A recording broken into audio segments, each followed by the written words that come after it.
Austin Goosby is one of our favorite players in the class of 2026. He recently was bumped up to the 19th rated player in the country in 24/7's latest update.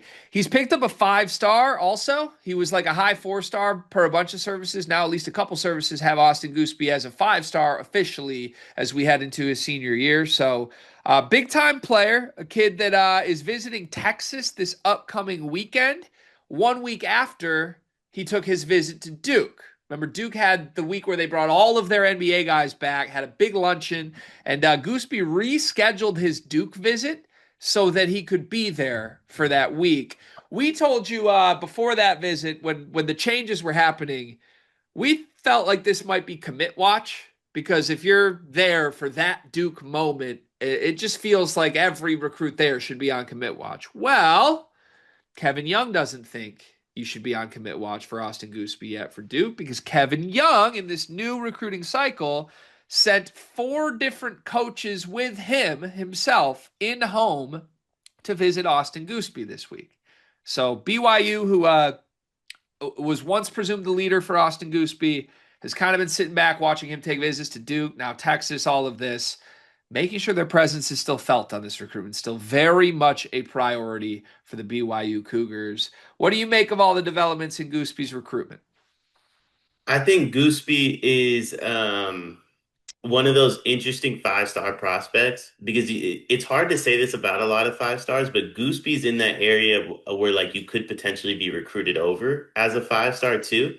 Um, and I think probably part of the reason he didn't commit to Duke is that potential, right? Where it's like I can go to Duke and I could be the next Sebastian Wilkins or the next Darren Evans or the next Isaiah Evans, even, right? Where it's like I don't get to play the biggest role in the world my freshman year, or I can go visit BYU from the standpoint of a like five-star superstar where they're not going to recruit over me. They're not going to do anything different. I'm not going to say it's going to be his show because there's potential Rob Wright's back, obviously, but like it's more likely that he's a focal point of next year's BYU team. And I think Kevin Young has a great selling point in comparison to like the Dukes of the world. And then honestly, I mean, I believe Texas is like one of the other teams involved as well. I don't buy into Texas like as somewhere a recruit should want to go. Yeah, well, he lives in Texas. That's part of it. Like, I think he literally lives in Austin. So, like, that's the hometown school is Texas. He has all these familial connections to BYU, I believe. I believe he's actually a Latter-day Saints kid. Okay. So, I think there's like deep ties to BYU and Provo, living currently in Austin, visiting the hometown team. And then here's John Shire, like, you want to meet Paolo Banchero and Cooper Flag? Like, 3 very compelling pitches, quite frankly. You want to walk down the street to your school? Do you want to go to where all of your deep family connections are? Or do you want to hang with Paolo Banchero? I don't know what I would choose in that situation, but I completely agree with your assessment that it's a bigger priority for BYU than it should be for Duke or Texas, 100%. Because, again, BYU is going to have money. They're going to have all this momentum in the world after this season to get whoever they want, whether in the portal or on the high school trail. They're recruiting like big boys as they should, but I think when you reset, you think about a post Saunders, post Devonta world. The biggest thing that team is going to need is like some go-to wings. And to me, Rob Wright, star point guard, Austin Gooseby on the wing. Hopefully, Staten's back for year 2 in the front core. That's a core that you can win right away with. It still has some hype, and you can fill in the cracks from the transfer portal. I think the reality, and maybe Gooseby learned this at his Duke visit just from being around these guys. The reality is at Duke, you have no idea what your role is going to be in Mhm. year 1. Just simply no idea. And John Shire can say you're a priority, but we've seen 5 star recruits, top 10 rated players in the class, not play at all and not even be in the rotation at Duke. Gooseby is one of those guys right on the verge. I think he's good enough to get minutes wherever he goes, but I do think at Duke he'd be like a 10 minutes a game guy, at least in year 1. Probably play maybe the Caleb Foster path. By year 3, you're our starting point guard.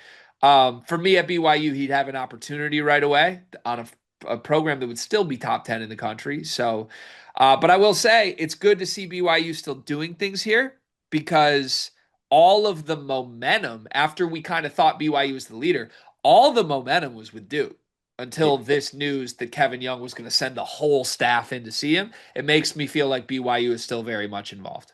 Yeah, and for what it's worth, BYU, I put BYU and Michigan in the same category. And I hope Michigan fans don't take this the wrong way because I know Michigan probably has like more program prestige than a BYU does. But both those teams can be involved in any recruit they want to just because they have the money for it.